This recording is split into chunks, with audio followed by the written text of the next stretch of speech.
Hello, everybody. Thanks for joining us tonight. I am Brian. This is my wife, Erica. Together, we are the Bakers of thebakers.tv. We work online with couples just like you who want help in creating easy communication and a deep connection. And we do that through numerous ways, through our blog, through our coaching online courses, through doing 2-on-2 coaching, and then our speaking engagements. So we're really happy for you guys to join us today. We're going to talk about something that a lot of people have issues with, including myself, and that is stress, right? So we have a lot of stress, and we are going to talk about how to de-stress.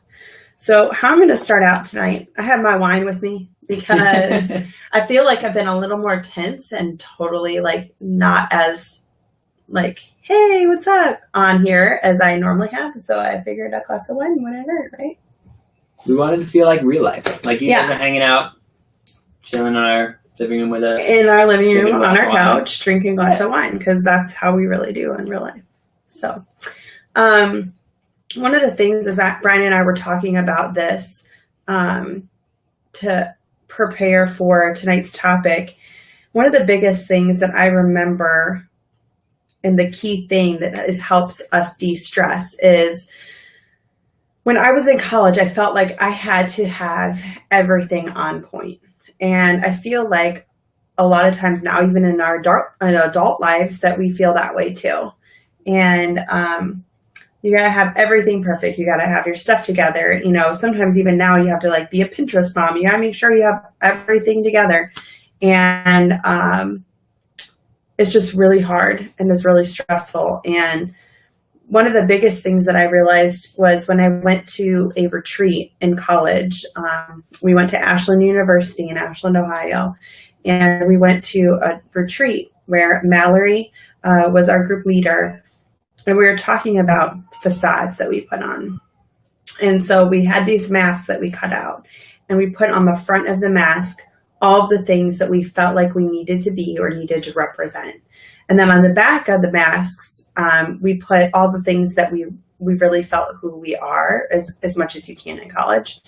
And then allowed us within that group, we shared on the front of our masks all the things that we felt like we needed to be, that were the facade that we were putting on. Such as being happy all the time, having it all together, being involved in a million things. So we felt like we were important, things like that. And to put those masks down after reading that and to accept each other and see each other in the group as we were.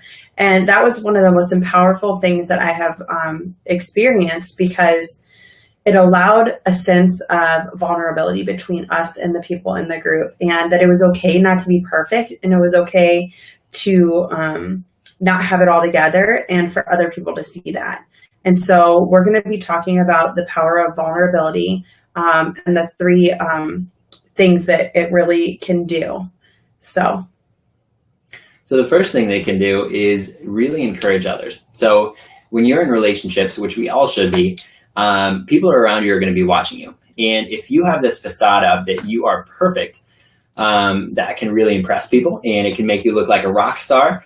But the thing that they're going to be picking up from that is that perfection is the thing to be desired. And when I am around Joe, and Joe is perfect, I want to be perfect. But that just happened to be the person that was on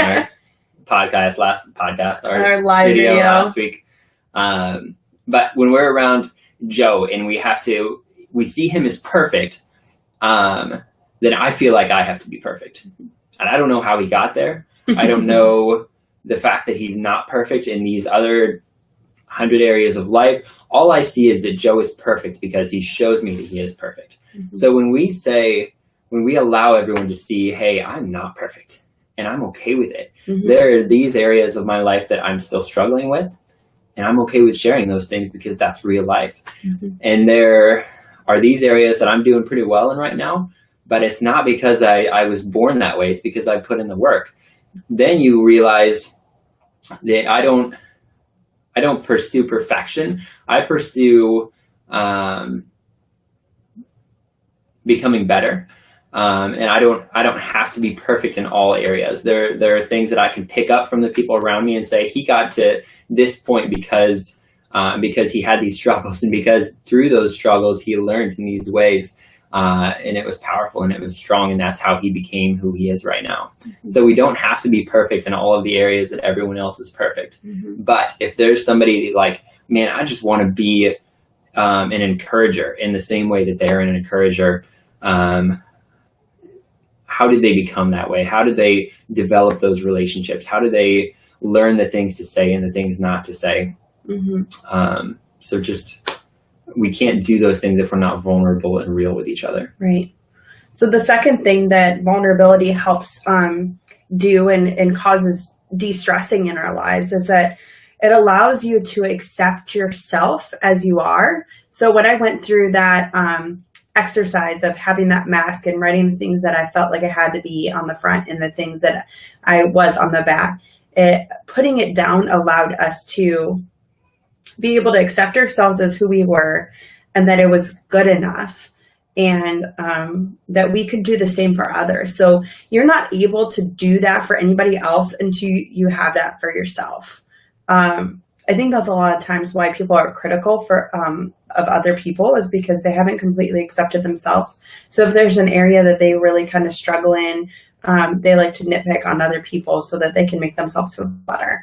And so this is kind of the opposite effect. So if you allow yourself to accept yourself, it's going to be easier for you to accept others, which then brings down the expectations on everybody else around you, which then de-stresses us all, right? If you could imagine that we have no expectations when we have friends over, or we go to friends' houses, or go to work, or come, anything in life that you feel like there are these expectations that are just so strong there that they stress you out. If we had this expectation with at least our friends that when we come over, like if the house is messy, it's life. Hello, we live in the house. Like, surprise, like we live here and we have 3 kids.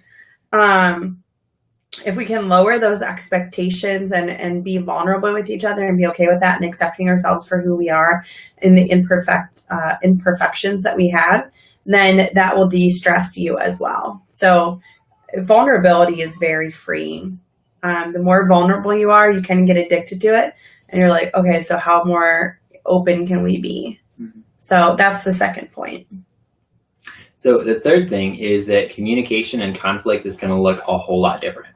So a lot of the times, like 80% of the reason that we get in fights, and especially the fights that won't die, is because we won't admit the fact that we were wrong, because we have to feel like I am perfect. I do not make mistakes. I was not wrong on this. And these are the 3 reasons why. Yeah.